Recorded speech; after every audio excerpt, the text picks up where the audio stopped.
Véronique, tu nous as amené une invitée extraordinaire. Oui. Alors tu peux nous en parler ? J'ai beaucoup d'affection pour cette jeune femme, Eline, qui est une plasticienne danseuse. Et moi, je suis déjà fan d'elle et je sais qu'elle va aller très très loin. Elle va nous raconter un petit peu son parcours. C'est une artiste peintre autodidacte qui expérimente depuis plusieurs années la peinture abstraite, le mouvement et la matière. Elle est artiste multidisciplinaire. Elle est passionnée par le fonctionnement de l'être humain et de son inconscient. Et ce qu'elle aime, par-dessus tout, c'est génial parce que c'est de nous laisser à nous, les spectateurs, laisse place à notre imaginaire quand on est devant ses toiles ou quand elle fait des performances. Eh bien, moi, j'aimerais que tu nous racontes un petit peu ton histoire. Déjà, merci Véronique. Donc moi, je suis artiste peintre. Je suis tombée dans la peinture lors d'un voyage en Australie. C'était pas du tout prévu. Avec quel âge ? J'avais 25 ans. Et donc, je me suis cassé le pied parce que j'étais dans une auberge de jeunesse et je voyageais beaucoup. Et c'était à un moment donné où je me suis dit, je fais quoi ? Je rentre en France, j'ai le pied cassé, ça sert à rien que je reste ici. Et à la fois, j'avais mon instinct qui me disait, reste, tu vas en faire quelque chose de ce truc.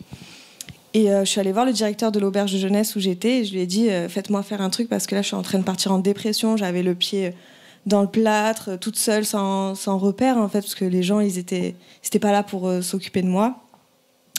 Et le directeur m'a dit, écoute, nous, on cherche quelqu'un pour peindre sur des grandes planches de bois noir. Elles font 2 mètres de long et on en veut 5 en guise de décoration.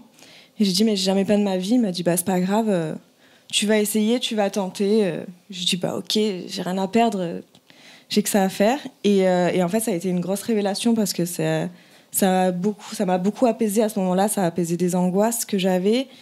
Et du coup, après, je suis rentrée en France. J'ai commencé une formation en art-thérapie parce que je me suis dit, l'art est thérapeutique. Et puis, au bout de 2 ans de formation, je me suis dit, non, moi, ce que je veux être, c'est artiste peintre. Donc, je me suis lancée d'abord en tant qu'artiste peintre. Et aujourd'hui, je fais de la danse. J'en ai toujours fait de la danse, mais du coup, j'ai lié la danse et la peinture en créant des performances. Et je suis comédienne depuis le mois de septembre. Voilà. Et j'espère toucher à encore plus de choses. Oui, je crois que tu as nous. Alors, dis-moi, quand tu as eu cette opportunité, moi, je pense qu'il n'y a pas de hasard dans la vie, ce pied qui se casse dans ce pays très lointain.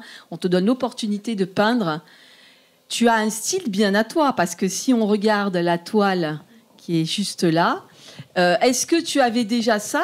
Est-ce que tu as peint du figuratif ? Est-ce que c'était déjà de l'abstrait ? Le mélange des couleurs aussi, parce que là aussi, il y a des messages à travers les couleurs, selon si elles sont... Voilà, raconte-nous un peu le processus. Donc, j'ai d'abord commencé avec du figuratif parce que, justement, le directeur de l'auberge voulait des plantes tropicales d'Australie. Donc, j'ai commencé avec ça. Et en fait, je voyais que dans mes fleurs, je faisais beaucoup déjà de dégradés, de contrastes. Et en fait, petit à petit, ça s'est venu naturellement en rentrant en France. C'était surtout pendant le Covid, où là, j'ai eu le temps d'expérimenter vraiment la peinture. Donc, j'ai fait plein de toiles et c'était que de l'abstrait. C'est vraiment ce que j'aime le plus parce que ça me permet vraiment de lâcher prise. Et le figuratif, pour moi, ça m'enferme, en fait. Alors que l'abstrait, ça me libère. Et voilà. Et en fait, j'ai expérimenté pendant des années. Après, ma technique à moi, là, c'est ma propre technique. Mais je suis d'abord passée par plein d'expérimentations avant ça. Et tu n'avais jamais fait de peinture avant ? Avant l'Australie, avant le pied cassé ? À part la maternelle, en maternelle, jamais. C'est une belle rencontre. Hein. Oui, mais comment tu as regardé d'abord qu'est-ce qu'il fallait acheter ? Comment tu as regardé la pratique avant de commencer ? Comme tu n'en avais jamais fait de ta vie ? Oui, après je regardais des petites choses sur YouTube. Je suis très autodidacte dans tout ce que je fais. Je vais toujours chercher, en fait. Et voilà, j'allais chercher des petites choses que je voyais sur les réseaux sociaux, des trucs comme ça. Je pense que tu devais être déjà bien douée, parce que même si c'est la première fois que tu en fais, pour avoir un niveau comme ça, même après plusieurs années d'entraînement, c'est pas donné à tout le monde, je pense. Hein. Ouais, c'est pour ça que je me dis que je me suis dit, en fait, il faut que je sois artiste peintre, parce que pour moi, c'était mon destin. Je me suis dit de me casser le pied. C'est parti d'une... En tout cas, ça te passionnait. Ouais. Ça t'appelait, quoi, très fort. Oui, ça m'appelait. Oui. Et tu as parlé d'art-thérapie. Est-ce que, justement, c'est une thérapie pour beaucoup d'artistes, leur art est une façon d'exprimer aussi leurs émotions, etc. Est-ce que, dans ce cadre-là, tu organises des ateliers? Est-ce que en individuel, en groupe, comment ça se passe? Alors du coup, j'ai pas voulu dans un premier temps me lancer en tant qu'art thérapeute. Du coup, j'ai pas proposé d'atelier. Après, pour moi, oui, l'art, ça sauve en fait, et je pense qu'on devrait tous, même à l'école, avoir plus d'art, parce que je pense que ça pourrait sauver plein de vies en fait, et des gens qui en ont vraiment besoin. Il y aurait moins de gens en hôpital psychiatrique pour moi, clairement. C'est vraiment une béquille qu'il faut prendre en fait. Et par contre, là, j'ai eu la merveilleuse occasion de proposer un atelier à la Fondation Van Gogh à Arles le 30 mars. Donc là, ça va être un peu plus lié à la médiation artistique. Dans peu de jours. Hein Tout à fait. Oui, dans pas longtemps. C'est vrai, dans 5 jours. Voilà. Et comment tu fais avec la danse? Parce que moi, je suis très curieuse de voir comment tu allies la danse et la peinture. Parce que ça, c'est toi qui l'as créé, c'est ton concept à toi. Oui. Du coup, vous allez voir sur la vidéo qui va être transmise. Du coup, je mets une toile au sol et je me connecte vraiment à la peinture. Ouais. Donc, il faut voir en image parce que c'est un peu difficile à expliquer. Ouais, j'ai vu la vidéo. Tu mets de la musique? Tu mets de la musique pour te laisser inspirer? Ouais, je mets de la musique. Ouais. Souvent, j'aime bien le côté poétique, donc j'aime le piano beaucoup. Ça ressemble un peu à la danse intuitive, quelque part. Exactement. Ouais. Mais en fait, c'est ça, je suis très intuitive dans tout ce que je fais. Enfin, mes tableaux, c'est intuitif, il n'y a rien qui est préparé. Je pose ma toile et j'y vais. Voilà, je veux vraiment laisser place à l'intuition et à l'inconscient, en fait. Et au niveau du choix des couleurs, ça vient comment? Intuitivement. Ouais. Pas de préférence? Pas du tout. Si j'ai le bleu quand même. Je suis vraiment très connectée à la couleur bleue.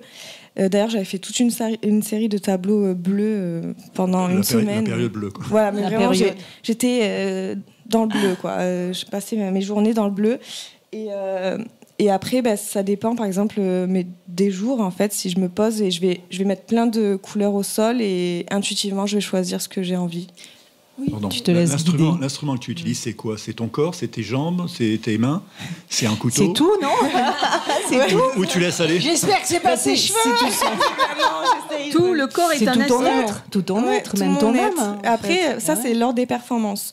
Mais dans tous les cas, même sur mes tableaux, il y a mon corps qui est en mouvement. Donc, dans tous les cas, c'est mon corps, mon outil, quoi. Donc, et quand tu peins, est-ce que tu peins avec de la musique ou tu es dans le silence? Ah oui. Tout le temps avec de la musique, oui. Après, moi, je vis musique, je mange musique. Donc... Oui, ça t'inspire. Et ça m'inspire, Et alors, tu nous as dit tout à l'heure que tu te lances dans... Moi, je t'ai déjà vue en tant que figurante dans une série télé qui est tournée à Saint-Laurent-des-Gouzes. Donc, la comédie, c'est venu comment, là aussi? Qu'est-ce qui s'est... Il n'y a pas eu de pied cassé, j'espère, là? Non, là, pas du tout. En fait, c'est un désir que j'ai depuis des années. Et je pense que c'était pas le bon moment pour moi aussi d'y aller. Et puis, c'est venu justement comme ça, sur une journée de figuration. J'ai commencé à faire de la figuration. J'ai rencontré plein d'intermittents du spectacle et plein de comédiens aussi. Du coup, ça m'a donné envie. Je me suis inscrite là dans une école, l'Acting Club à Montpellier. Et depuis, j'adore. Je suis nouvelle passion. Donc, j'espère que, en tout cas, je vais pouvoir continuer dans ce Tu arrives à en vivre de ton art? C'est la question que j'avais posée. De la peinture, alors, du coup, à en vivre avec un salaire fixe tous les mois, ça, c'est pas possible, clairement, pour l'instant. Du coup, c'est pour ça que je suis devenue intermittente du spectacle, grâce à la danse et grâce à la grâce à mon côté comédienne. Mais du coup, ça me fait un plus à côté. Après, tout ce que je gagne, je le réinvestis parce que il faut que j'aille faire mes expos. Tout ça, c'est beaucoup d'investissement personnel et financier pour se faire connaître, quoi. Ça prend du temps. Voilà.